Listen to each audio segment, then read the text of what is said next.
Hello അസ്സാം വലൈക്കും welcome back. ഇന്ന് നമുക്ക് എഡിബിൾ ഗ്ലോ വീട്ടിലുണ്ടാക്കിയെടുക്കാം. അപ്പോൾ ഫോണ്ടൻ ഡെക്കറേഷനൊക്കെ വേണ്ടിയിട്ട് നമുക്ക് എഡിബിൾ ഗ്ലോ ആവശ്യമായിട്ട് വരും അല്ലേ.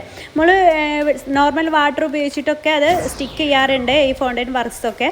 പക്ഷേ അതിലാരൊക്കെ ഏറ്റവും നല്ലത് എഡിബിൾ ഗ്ലോ തന്നെയാണ്. അതൊന്നുകൂടെ നല്ല ഈസി ആയിട്ട് സെറ്റായി കിട്ടാൻ വേണ്ടിയിട്ട്. അപ്പോൾ ആ ഒരു എഡിബിൾ ഗ്ലൂ നമുക്ക് കടയിൽ നിന്ന് വാങ്ങിക്കാൻ കിട്ടും. പക്ഷേ അത് നമുക്ക് വീട്ടിൽ തന്നെ ഈസി ആയിട്ട് ഉണ്ടാക്കിയെടുക്കാൻ പറ്റുന്ന സംഭവം തന്നെയാണ്. ഇപ്പോൾ ഫോണ്ടൻ്റൊക്കെ യൂസ് ചെയ്യുന്നവർ എന്തായാലും CMC പൗഡറോ അല്ലെങ്കിൽ ടൈലോസ് പൗഡറോ നമ്മൾ വീട്ടിൽ അവൈലബിൾ ആയിരിക്കും. അപ്പോൾ 2 ഇൻഗ്രീഡിയൻറ്റ് വെച്ച് ഇത് നമുക്ക് തയ്യാറാക്കിയെടുക്കാൻ പറ്റും. മെയിനായിട്ടുള്ള ഇൻഗ്രീഡിയൻറ്റ് ഇതാണ്, CMC പൗഡർ അല്ലെങ്കിൽ ടൈലോസ് പൗഡർ. അപ്പോൾ എൻ്റെ കയ്യിലിപ്പോൾ CMC പൗഡർ ഉണ്ട്.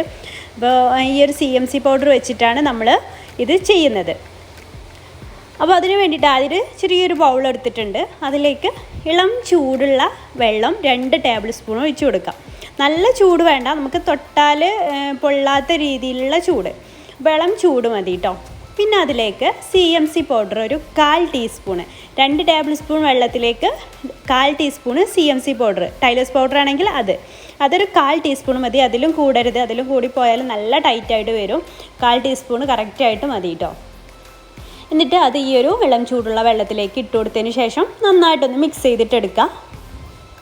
ഇതിപ്പോൾ നല്ല എന്താ പറയുക, ക്രിസ്റ്റൽസ് ഒന്നും കറക്റ്റായിട്ട് അലിഞ്ഞു പോവില്ല കേട്ടോ. ഇപ്പോൾ തന്നെ ഇത് മിക്സ് ചെയ്യുന്ന സമയത്ത് തന്നെ അലിഞ്ഞു പോവില്ല.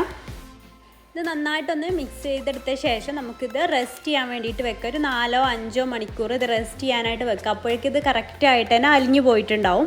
അപ്പോൾ അലിഞ്ഞു പോകാൻ വേണ്ടിയിട്ടാണ് ഇളം ചൂടുള്ള വെള്ളം നമ്മൾ യൂസ് ചെയ്തിട്ടുള്ളത്. അപ്പോൾ ഇത് നമുക്ക് അടച്ച് വെച്ചിട്ട് ഒരു 4-5 മണിക്കൂർ റെസ്റ്റ് ചെയ്യാനായിട്ട് വെക്കാം കേട്ടോ. നന്നായിട്ട് മിക്സ് ചെയ്ത് എടുത്ത ശേഷം വേണം ഇത് റെസ്റ്റ് ചെയ്യാൻ വെക്കാൻ വേണ്ടിയിട്ട്. ഇപ്പോൾ ഒരു 5 മണിക്കൂറൊക്കെ കഴിഞ്ഞിട്ടുണ്ട്. ഇനി നമുക്കിതൊന്ന് മിക്സ് ചെയ്തിട്ട് നോക്കാം. ഒരു സ്പൂൺ വെച്ചിട്ട് ജസ്റ്റ് ഒന്ന് മിക്സ് ചെയ്ത് നോക്കാം. കണ്ടോ, ഇതിപ്പോൾ കറക്റ്റ് ഒരു ഗ്ലോവിൻ്റെ ആ ഒരു കൺസിസ്റ്റൻസിയിൽ നമുക്ക് കിട്ടിയിട്ടുണ്ടാവും. കണ്ടില്ലേ, ഇപ്പോൾ ആ ക്രിസ്റ്റൽസൊക്കെ മെൽറ്റായിട്ട് നല്ല അടിപൊളിയായിട്ടുള്ള ഗ്ലോ ആയിട്ട് നമുക്ക് കിട്ടിയിട്ടുണ്ട്. എഡിബിൾ ഗ്ലോ ആണിത്.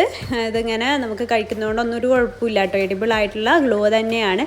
അപ്പോൾ നമുക്കിത് ഈസി ആയിട്ട് വീട്ടിലുണ്ടാക്കിയെടുക്കാൻ നിങ്ങൾക്ക് മനസ്സിലായല്ലോ. അപ്പോൾ ഇത് ഈ വീഡിയോ നിങ്ങൾക്ക് യൂസ്ഫുൾ ആയെന്ന് വിചാരിക്കുന്നു. യൂസ്ഫുൾ ആയെങ്കിൽ മറ്റുള്ളവരിലേക്ക് ഷെയർ ചെയ്യാനും മറക്കരുത് കേട്ടോ. ഇഷ്ടപ്പെട്ടാൽ ലൈക്ക് ചെയ്യാനും മറക്കരുത്. പിന്നെ നമ്മുടെ ഈ ഒരു ചാനൽ സബ്സ്ക്രൈബ് ചെയ്യാതെയാണ് നിങ്ങൾ കാണണമെങ്കിൽ പ്ലീസ് ഒന്ന് സബ്സ്ക്രൈബ് കൂടെ ചെയ്തിട്ട് സപ്പോർട്ട് ചെയ്യണേ. ഇനി ഞാനിത് ഒരു എയർ ടൈറ്റ് ആയിട്ടുള്ള ചെറിയൊരു കണ്ടെയ്നറിൽ ഇത് ഒഴിച്ച് വെച്ചിട്ട് ഫ്രിഡ്ജിൽ സൂക്ഷിക്കാൻ പോവാണ് കേട്ടോ. അപ്പോൾ ഇത് ഫ്രിഡ്ജിലാണ്, നമ്മൾ പുറത്ത് സൂക്ഷിക്കേണ്ട, ഫ്രിഡ്ജിൽ സൂക്ഷിച്ചാൽ മതി. ഇതിങ്ങനെ ഒരു എയർ ടൈറ്റ് ആയിട്ടുള്ള കണ്ടെയ്നറിൽ ഒഴിച്ചു കൊടുത്ത ശേഷം ഫ്രിഡ്ജിൽ നമുക്ക് എത്ര നാൾ വേണമെങ്കിലും സൂക്ഷിച്ച് വെക്കാം കേട്ടോ. ഫ്രിഡ്ജിൽ വെക്കണമെന്ന് മാത്രം.